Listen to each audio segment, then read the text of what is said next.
Welcome back to the weekly six pack with Fantasy Intervention with Corey Spala, Chef James Kriess. I am Juan Carlos Pena, and we're right back at it again. We're going to give you 3 beers that are stock up and 3 beers that are stock down, and you might want to get rid of.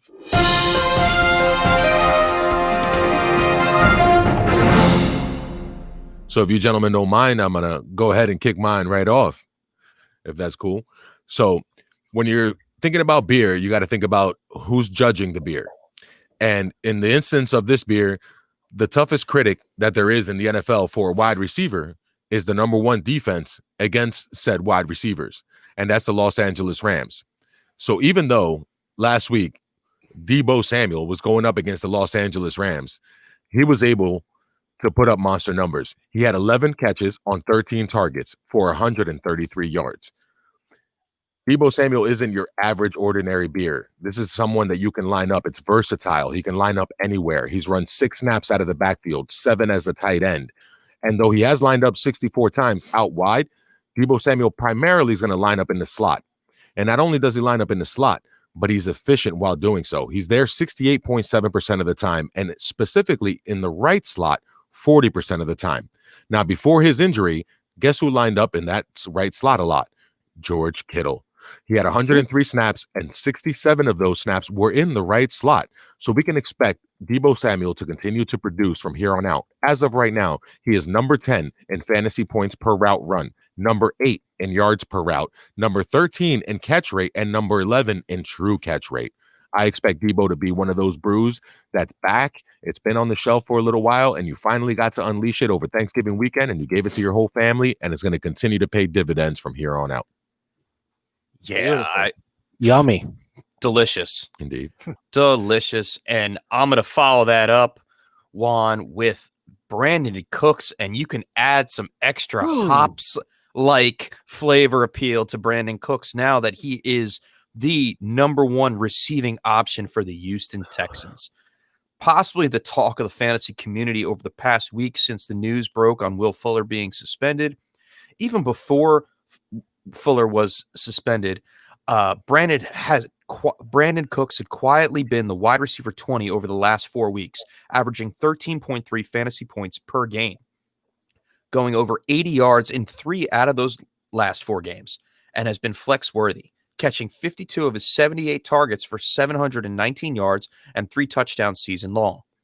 With Fuller out, Cooks will most likely see an uptick in targets for the rest of the season.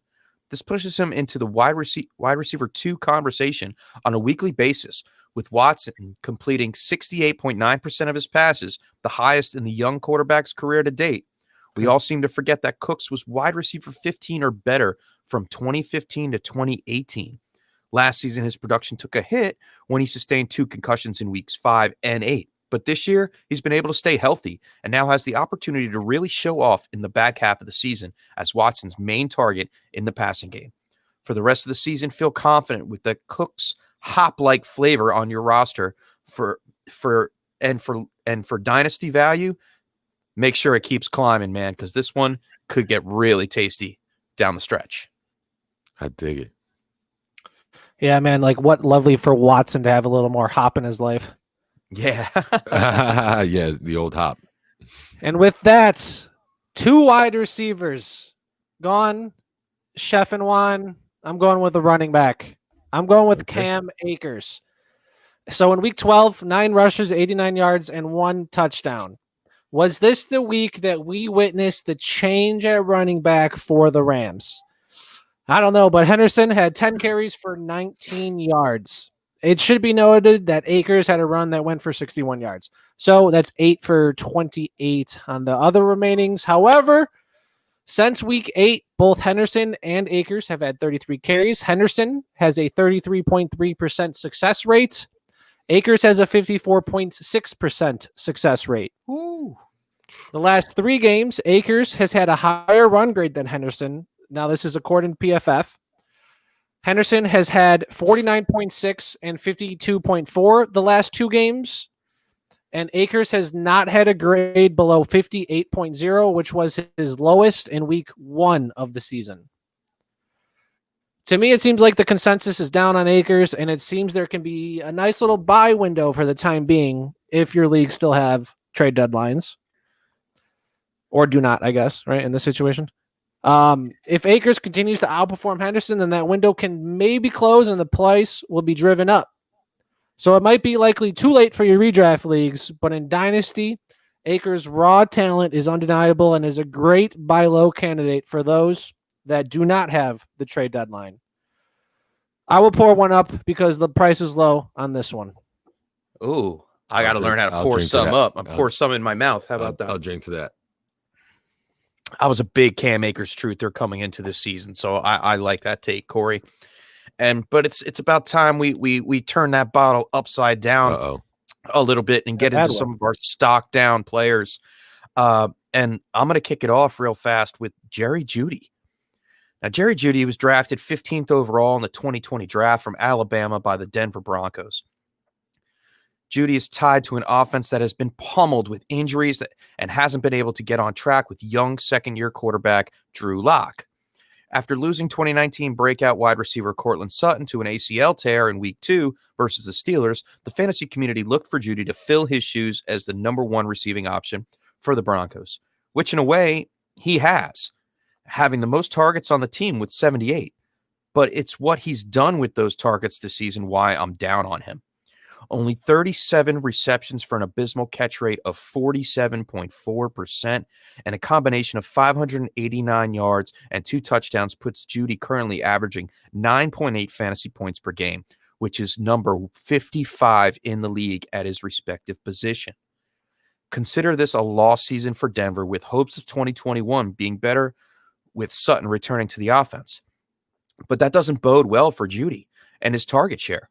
With Sutton commanding 124 targets in 2019, it might be a downgrade for Jeudy going forward.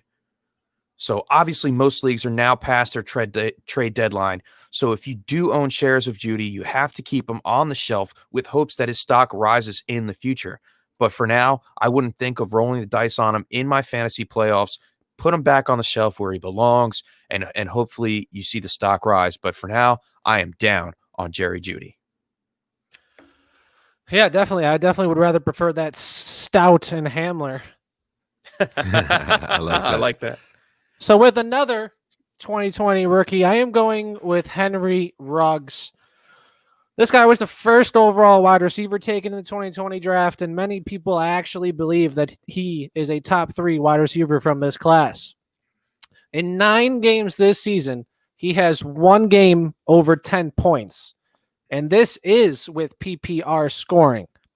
His highest target game has been 5, and he is just seeing 3.4 targets per game. Bryan Edwards is coming back from his injury and getting acclimated back into the Raiders offense. And this past week in Week 12, Hunter Renfrow is also coming off a 9-target, 7-reception game. In the last 3 games that Bryan Edwards has been healthy, he's played limited snaps, but he's gotten 1 catch each game.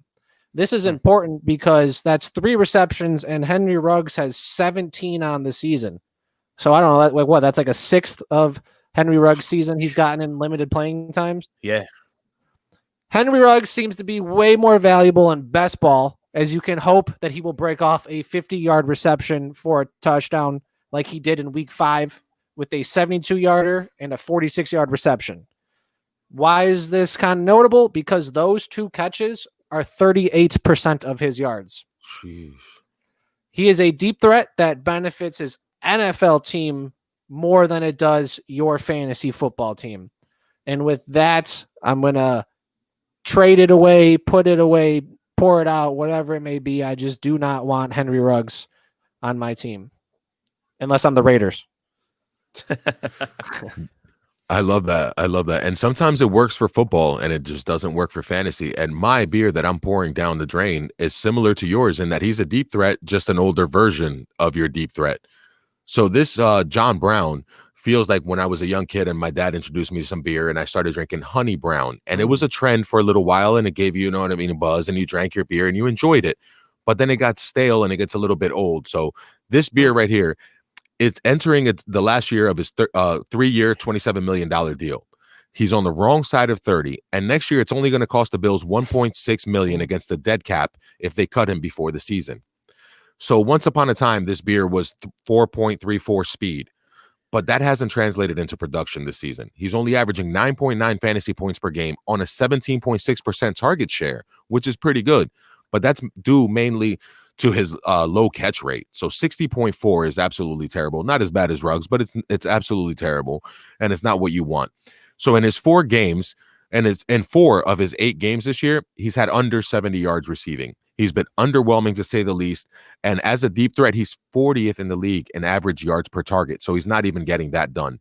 I think the time has passed in Dynasty for John Brown. And if you can get a 5th-round pick or a 4th-round pick that nets you a guy, a prospect in the realm of AGG or even Duvernay, anyone like that you can trade him away for, just grab yourself something for now, what you can for John Brown. Otherwise, it's pretty much over for him in Dynasty.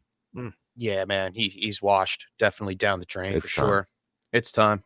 It was fun while it lasted, though. Yeah, and it's fun doing this show with you guys. Oh, it's fantastic doing the show. Yeah, but even better times. Much better times. So cheers to you guys.